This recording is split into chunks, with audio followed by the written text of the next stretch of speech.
Tótem y tabú. El horror al incesto. Freud toma el ejemplo de los actuales salvajes de Australia. Ellos se rigen por el totemismo. Cada clan tiene su tótem. Un antepasado benefactor y protector que une a los miembros más que los mismos lazos de sangre. En cada tótem está siempre la norma de la exogamia, no estando permitido el vínculo sexual entre miembros del mismo clan totémico. Totemismo y exogamia aparecen muy unidos. Si alguien viola la norma, toda la tribu lo castiga enérgicamente, como si estuviese defendiéndose de una seria amenaza, aunque la violación implique un amorío pasajero que engendra hijos. Si el tótem se hereda de la madre, entonces los hijos no podrán tener comercio sexual, ni con su madre ni sus hermanas, ya que son del mismo tótem. Todos los descendientes del mismo tótem son considerados parientes consanguíneos, de la misma sangre, aun cuando sean de distintas familias. Tienen horror al incesto. Así la estirpe totémica reemplaza a la familia realmente cosanguínea, tanto que un hijo llama padre no solo a quien lo engendró, sino a cualquier otro hombre que pudiera haberse casado con su madre. El tabú y la ambivalencia de las mociones de sentimiento. Tabú significa algo sagrado, pero sobre todo algo prohibido. Y no por algún dios, sino que es la norma misma quien prohíbe. Tabú significa también algo que protege a jefes, niños, mujeres. Gunt habla del tabú de los animales, prohibición de matarlos y comerlos, y que es el núcleo del totemismo. También pueden ser tabúes seres humanos, niños, mujeres, y otros objetos como plantas, casas. Gunt cree que el tabú obedece al miedo a un poder demoníaco supuestamente escondido en el tabú. Con el tiempo, el tabú pasó poco a poco a prohibir por sí solo, pasando lo demoníaco a un segundo plano. El psicoanálisis nos demuestra el tabú en los enfermos obsesivos, llenos de tabúes a los que obedecen tanto como los salvajes. Hay concordancias entre las prohibiciones obsesivas neuróticas y los tabúes, como por ejemplo que son igualmente inmotivadas y de enigmático origen, y además impuestas desde el sujeto. En suma, las concordancias son 4: carácter inmotivado, convencimiento interno, desplazabilidad, es decir, contagio, y acciones ceremoniales. Las prohibiciones tabú son ambivalentes. En lo inconsciente les gustaría violarlas, pero al mismo tiempo temen hacerlo. Las más antiguas e importantes prohibiciones tabú son las 2 leyes fundamentales del totemismo: no matar al animal totémico y evitar el comercio sexual con los miembros del sexo opuesto del mismo clan totémico. Consiguientemente, estas debieron ser las apetencias más fuertes del hombre, ya que el fundamento del tabú es un obrar prohibido, para el cual hay una intensa inclinación inconsciente. El hombre que viola un tabú se vuelve él mismo tabú, porque da el mal ejemplo a los demás, los cuales deben entonces evitarlo. También se vuelve tabú el ser humano que tienta a violar lo prohibido, como por ejemplo una mujer o también el hombre que despierta envidia. Esta transferibilidad del tabú refleja la inclinación de la pulsión inconsciente, ya indicada para la neurosis, a desplazarse siempre sobre nuevos objetos, siguiendo diferentes caminos asociativos. Hasta aquí resumimos. El tabú es una prohibición antiquísima, impuesta desde afuera por alguna autoridad y dirigida hacia las más intensas apetencias del hombre. El placer de violar el tabú subsiste en este inconscientemente, y quienes obedecen el tabú tienen una actitud ambivalente hacia aquello sobre lo cual el tabú recae. Puede ser un objeto o una persona, ya que despierta tentación y también temor. La violación del tabú se expía mediante una renuncia. El retorno del totemismo en la infancia. El totemismo es tanto un sistema religioso como social. Religioso porque apunta al vínculo de mutuo respeto y protección entre un hombre y su tótem, y social porque regula las relaciones entre los hombres. Dos son las prohibiciones importantes en el totemismo: matar o comer al tótem y comerciar sexualmente con los mismos miembros del clan totémico. Tres tipos de teorías intentaron explicar el origen del totemismo: las nominalistas, las sociológicas y las psicológicas. Según las teorías nominalistas, los antepasados dieron nombres de animales a sus jefes, porque tenían algunas cualidades de ellos. Con el tiempo, sus descendientes terminaron creyendo que su antepasado, el tótem, fue un animal.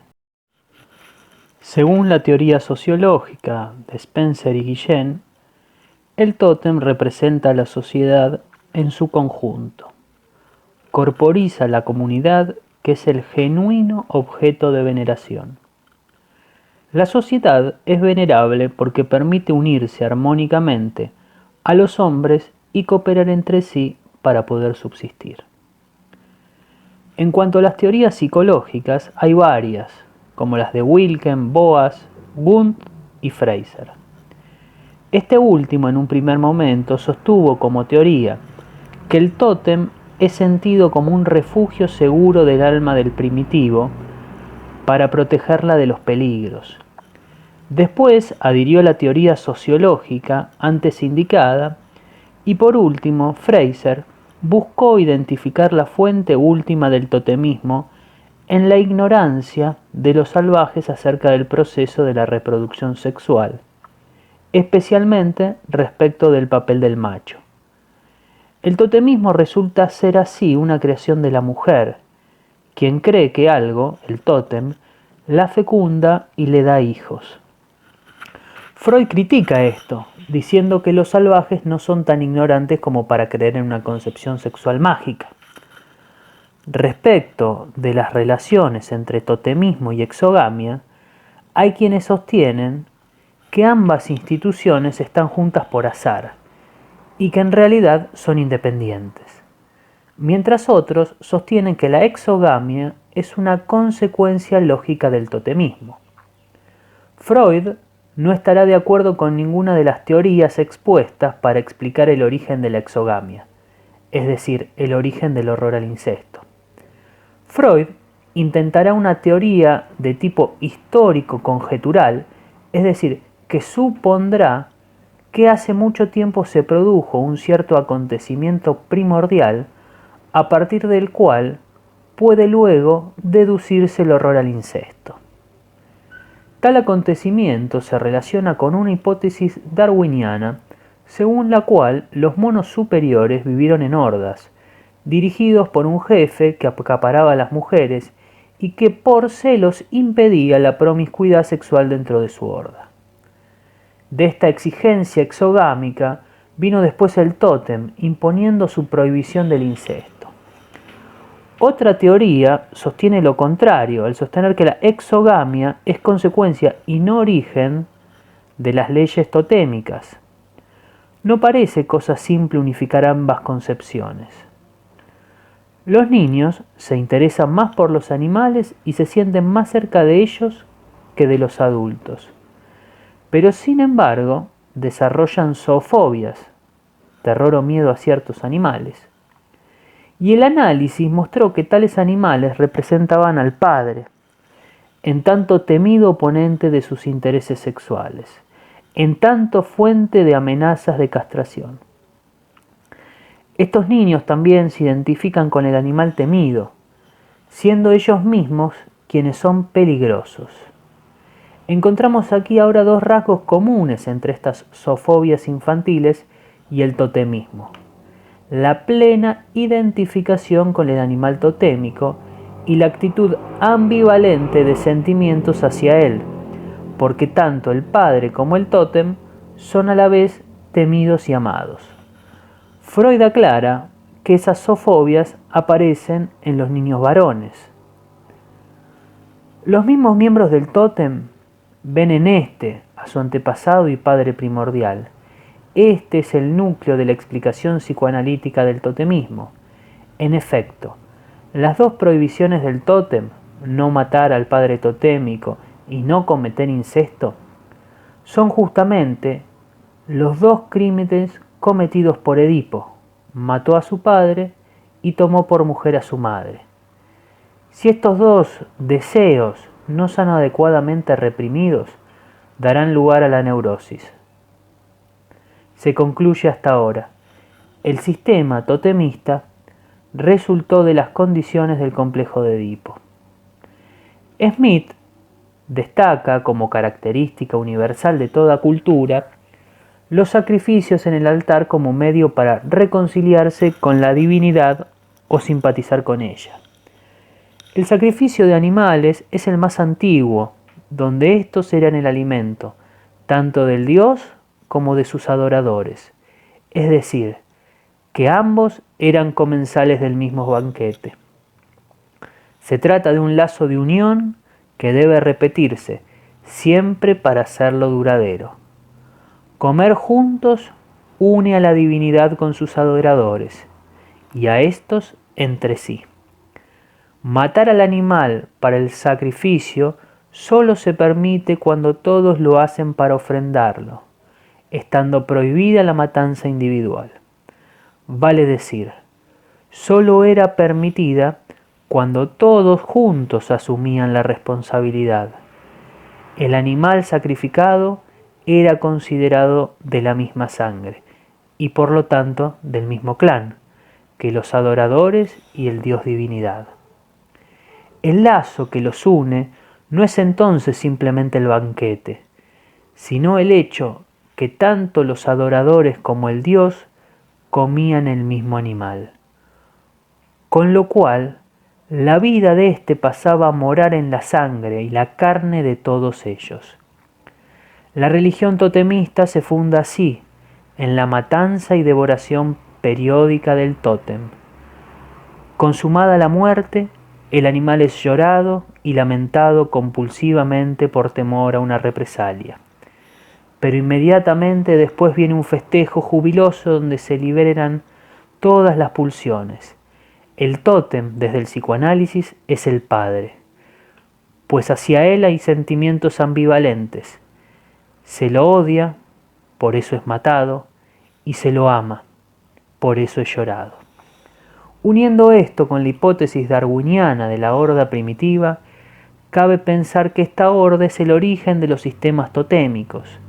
Ello se debe a un acontecimiento que conjeturalmente, según Freud, tuvo que haber ocurrido. Los hermanos se unieron para darse fuerza y poder matar al jefe de la horda, severo y celoso. Luego comieron su cadáver para identificarse con él y que cada uno tuviese un poco de la fuerza del padre. El banquete totémico recuerda periódicamente este acontecimiento. Pero como los hermanos también amaban al padre, vino luego el arrepentimiento, naciendo así el sentimiento de culpa en la humanidad, volviéndose el muerto más fuerte de lo que había sido en vida. Desde esta conciencia de culpa de los hijos varones nacieron las dos prohibiciones totémicas: no matar al animal totémico y no tener vínculos incestuosos con las mujeres del mismo clan, ya que era lo que el padre originalmente prohibía.